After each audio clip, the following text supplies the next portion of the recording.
My name is Bob Zerl. I'm from Moline, Illinois. Prende inglés gratis con mentioninglés.com y inglespodcast.com.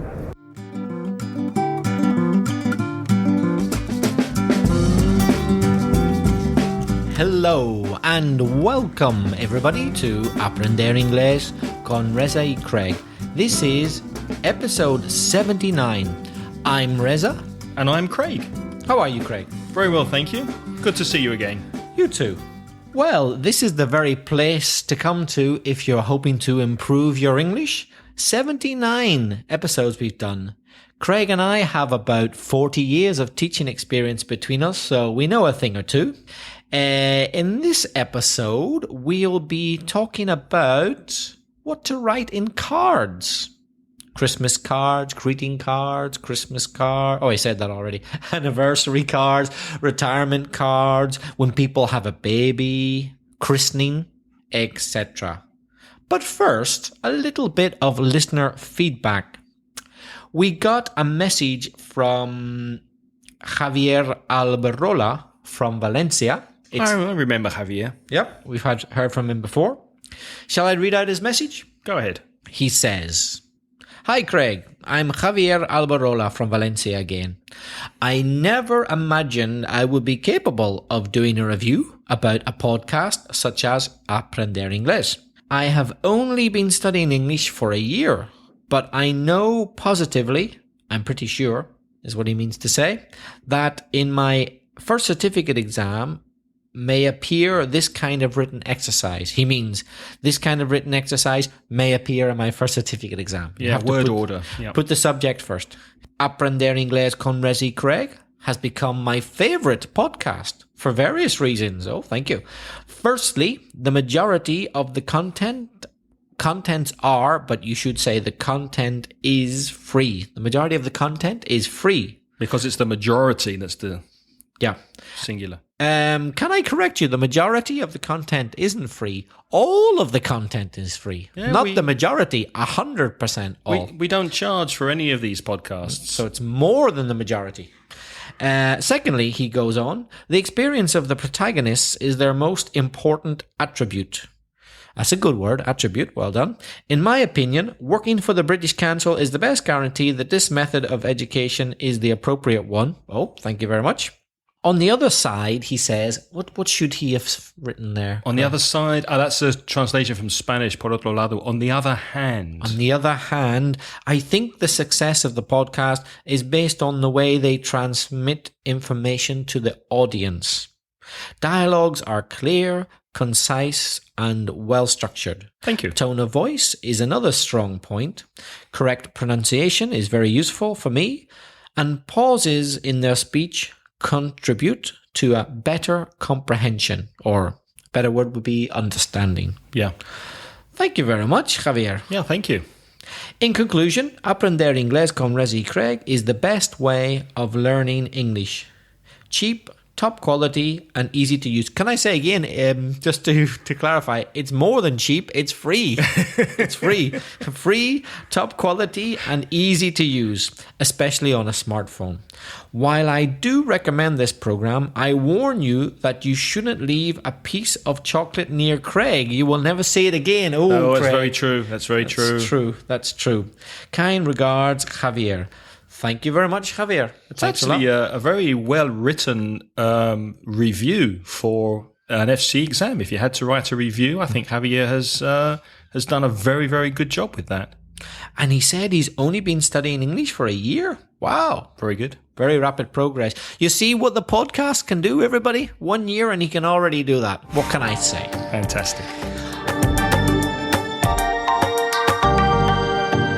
Okay, Craig, shall we get down to business and talk about greeting cards? Yes, let's. Greeting cards. What is this obsession that British and American people have with sending greeting cards? Because it's not something that Spanish people tend to do, is it? No. Indeed. I mean, you can find greeting cards in Corte Inglés and some people do buy them, but it's not such a tradition in Spain.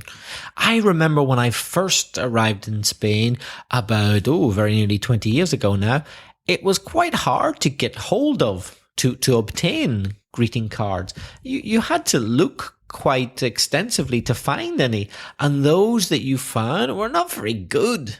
But now they're a little bit more widely available. And you can sometimes find cards in English in Spain, which is a relief for me, because if I don't send a birthday card to my mum, she gets very angry. She gets very upset if she doesn't get a birthday.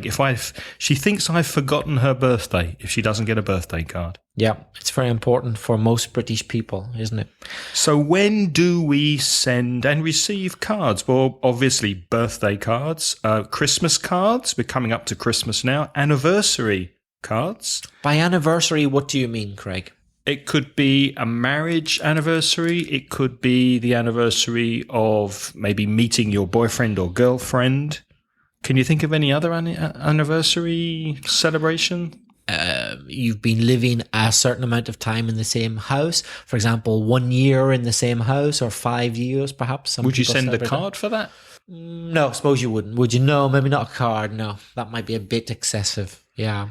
You would send a card for someone who's just maybe got a new job or received a promotion in their job. Or someone who's just left a job, retirement. Exactly, a retirement. Congratulations on your retirement. Easter, you'd send Easter cards. New baby for a christening, when you christen the baby. And also for sad occasions, if someone's in hospital, if they're recovering from an operation or an illness, you'd send a get well soon card.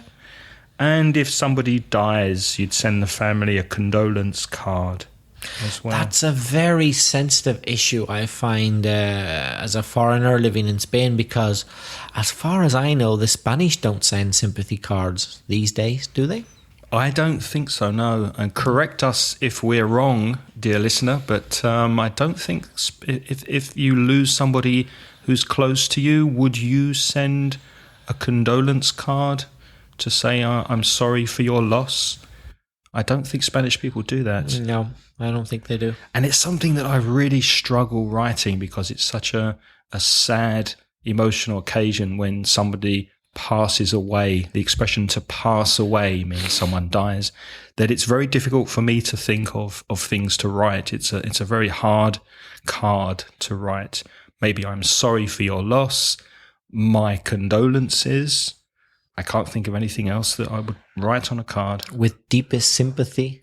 With deepest sympathy, yeah. Thinking of you at this sad time, perhaps. You can say, may our prayers are with you, I beg your pardon. Or if you don't want to be so religious, our thoughts are with you. At this difficult time. Yeah. Or with you and your family, if you want to include their family. Or I was saddened to hear that X, the person, that Peter, Sandra, your wife, blah, blah, blah. I was sorry to hear that passed away.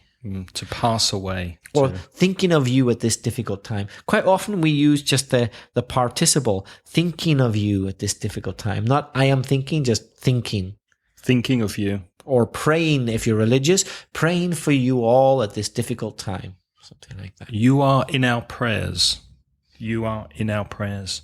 Moving on to happier cards. Yes, let's be a bit more cheerful.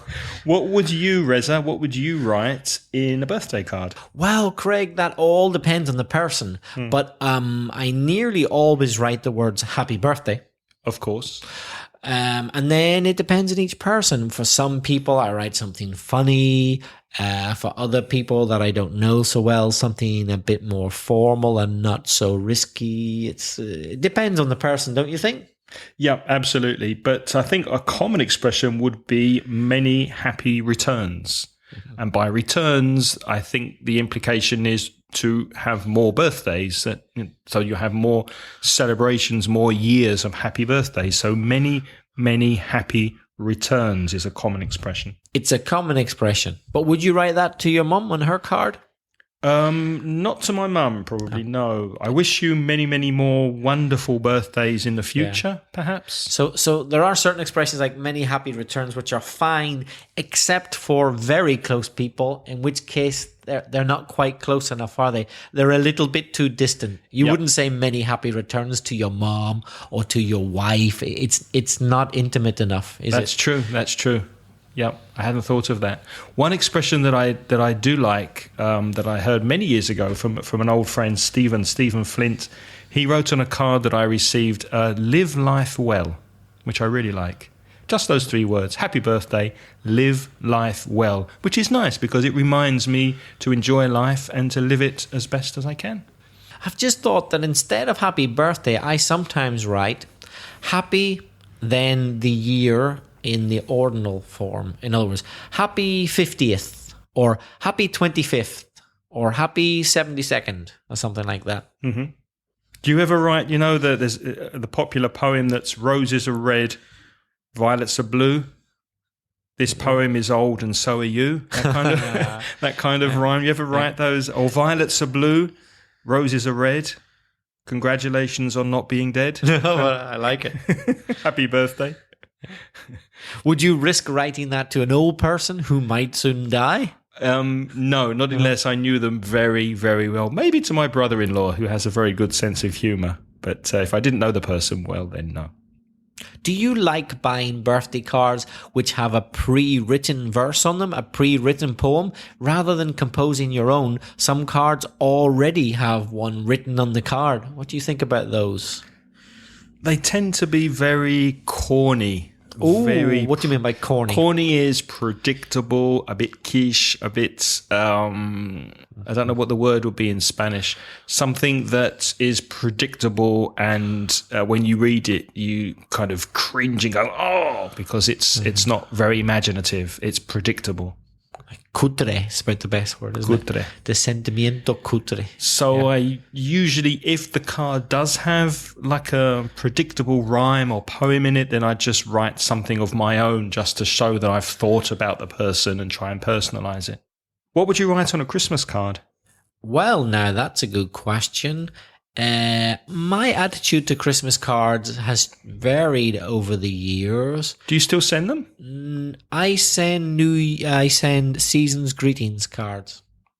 Right. I'm one of those odd people. So you don't send religious cards? No. You see, strictly speaking, a Christmas card, strictly speaking, means that you wish someone Merry Christmas. But technically, you only really believe in Christmas if you're a Christian, because that's why it's called Christ, Mass, the Mass of Christ, Christmas. So perhaps I'm a bit too politically correct, but I prefer to send what we call a season's greetings card. Season, the Christmas or festive season, which includes Christmas and the New Year. So I quite often write season's greetings or have a great holiday or have a great festive season. I try to avoid things that say Merry Christmas if I can. But surely now, these days, Christmas, the idea of Christmas to many people has lost its religious connotation. It's more the commercial time of year where we give presents and send cards and have time for off work. I don't think it's, for many people, a religious time of the year. That's true. But you still don't send typically religious cards. You wouldn't send a card that has... I sometimes do, but only if I can't find season's greetings cards. Mm-hmm. Quite often, as I say, it depends what year it is. Quite often I send New Year's cards. Mm-hmm. In other words, I don't even attempt to get the card to arrive before Christmas, but that's because I tend to do things too late. And when I realize the card's not going to arrive there on time, I just send a New Year card and I write, have a great New Year, have a happy New Year. So I don't even mention Christmas because it's right about the same time. That's interesting. I often write on the card, wish you a Merry Christmas. I wish you a Merry Christmas and all the very best for the coming year, or everything you wish for yourself in the new year. So I usually make a reference to the new year that's about to start. Yeah. Well, indeed, many Christmas cards come with the words Merry Christmas and a Happy New Year pre-printed on them. That's right. You kill two birds with one stone. You celebrate the two things with one card because they're a week apart. Before we continue with this episode, Reza and I would like to thank italki, who sponsor this podcast. Yes, and I believe, Craig, you've had a lesson with Adriana. You mentioned her in the previous episode, the Argentinian teacher who was going to help you with your Spanish. How's it going with her? It's going very well. We had another lesson last Sunday, this time for an hour. And Adriana prepared the lesson very well. She had lots of extra exercises and material.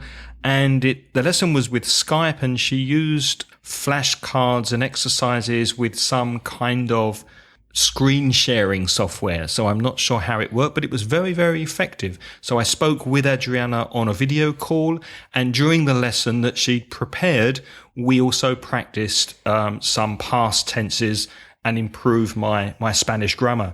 So I was very happy, and I'm going to be continuing with her.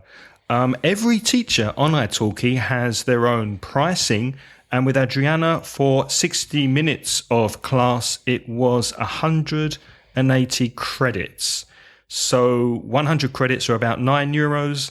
So that's about €15 per hour, which I think is pretty good value if you think it's a one-to-one private lesson with a native teacher who has prepared a lesson for you. Yeah, I think it's very good value for money. So if you're interested in taking private classes with italki, go to inglespodcast.com/italki. And if you sign up and pay for credits and you buy 100 credits, italki will give you another 100 credits free. So that's 2 for 1, a free lesson with italki. And Reza and I would like to thank italki for sponsoring this podcast. Have you started sending digital Christmas cards? No, I did once when it was a novelty about 12 years ago. But now the novelty has worn off. It's no longer impressive, and no, I don't. What about you? Me neither. 1 year, about 4 years ago, I did take the money I usually spend on Christmas cards and the postage, because I have friends in different countries, so it's not cheap to send cards all over the world. So I took the money and I gave it to charity and just sent emails. But then I kind of received some Christmas cards, and I felt bad that I hadn't sent Christmas cards to my friends, so I just send them now every year. There are some friends of mine that I haven't seen in years, and Christmas or New Year is the only time that I send them any communication. And so I like to do it in a Christmas or season's greeting card. And what I'll generally do is I'll put a letter inside it. Yeah, me too. I have 3 or 4 friends. I do the same. It's once a year they get a letter from me, and once a year they reply and send me a letter at Christmas. It's kind of nice because it's that time of year when you like to remember people who are special to you and mean quite a lot. And there's something nice about physically getting a piece of paper or card in your hand, which you know has passed through the hands of the person who sent it to you. What would you write on an anniversary card? Wedding anniversary? Happy anniversary, and I would very often make a reference to the number of years married. So 30 years and still going strong, something like that. Or 30 marvelous years. May there be many more. Or many more happy years together. Could be an idea. Many more happy years together. Valentine's Day? Reza, what would you write on a Valentine's Day card? The last Valentine's Day card I sent was about 1983, 84 perhaps. I don't send Valentine's card. Not since I was a teenager. I don't think the last Valentine's Day card I received, I must have been 17, 18 years old. Yeah. Or maybe younger. Call me a killjoy. Aguafiestas. Call me a killjoy, but I'm going to say something which some of you aren't going to like, I'm afraid. I don't really believe in Valentine's Day. I don't celebrate it. I don't observe it. I'm sorry if I've disappointed any of you. Killjoy. Yeah, what a killjoy. I don't believe in it. I think it's all a commercial con. Well, so is Christmas. Yeah, but Christmas is different. Christmas is a traditional thing. It's existed for many centuries, albeit in different shapes and forms. But the idea of sending a Valentine's Day card is a modern invention. I reckon it was invented by people who make cards. I think I agree with you. But if you do want to send a Valentine's Day card and you want to know what to write in English, I love you, for example. Good start, yeah. You are don't sign it because Valentine's Day cards are supposed to be anonymous. So don't write your name, and just write a poem or something sweet to the person you're sending the card to. That poem you mentioned earlier, I think I've seen similar poems on Valentine's Day card. Things like roses are red, violets are bread. What is it? Violets are bread. Bread. Roses are red, violets are blue. You don't know me, but I love you. I love you. Things like that. Yeah, that's quite common in Valentine's cards, isn't it? Violets are blue, roses are red. I'd love to get you into bed. Yeah. There you go. New job cards. Someone who has just got a new job.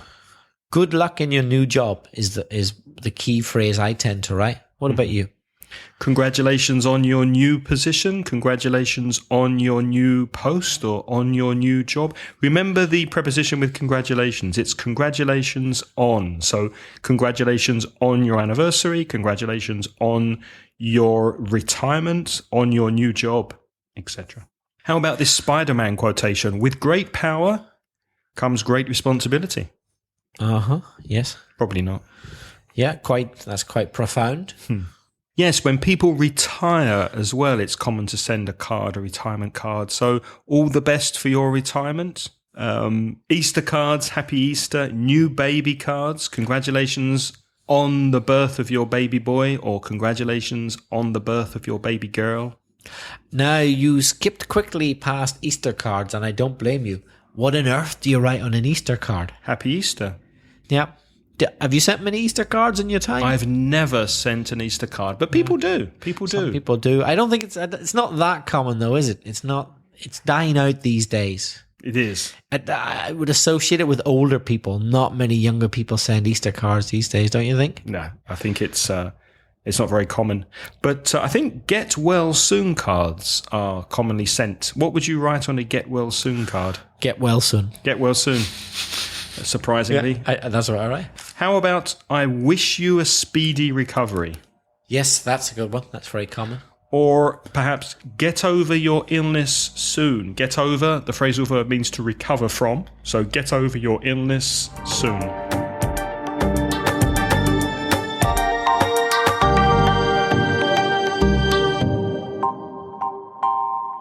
Get well cards. Get well soon. I wish you a speedy recovery.